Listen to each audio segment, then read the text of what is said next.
ગોધરા શહેર ખાતે ઈદે મિલાદુન્નબી પ્રસંગે ચુસ્ત પોલીસ બંદોબસ્ત વચ્ચે શહેરના અનેક વિસ્તારોમાં શાંતિમય જુલુસ ફેરવી પૂર્ણ કરવામાં આવ્યું. ગોધરા શહેરમાં મુસ્લિમ બિરાદરો દ્વારા પવિત્ર ઈદે મિલાદુન્નબીના શુભ પ્રસંગે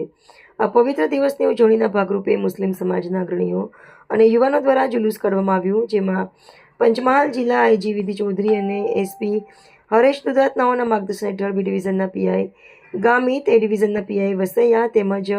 આલસીબી ટીમ એસઓજી, પીઆઈડી વાયએસબી બિન્દ્રા જડેજા સહિત પોલીસ ટીમ ખડાપગે ફરજ બજાવી મુસ્લિમ સમાજ દ્વારા જુલુસ વિશ્વકર્મા ચોક, સાવલીવાડ થઈ રાણી મસ્જિદ, કિકેરી ચોકડીથી ખંદળ સ્કૂલ ખાતે પૂર્ણ કરવામાં આવ્યું હતું, જેમાં મુસ્લિમ સમાજના આગેવાનો હાજી ઇશાક મામની, ઇદ્રીસ દરગાહી,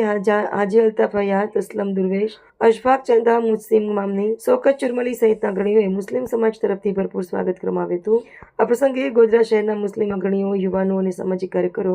મોટી સંખ્યામાં ઉપસ્થિત રહ્યા હતા.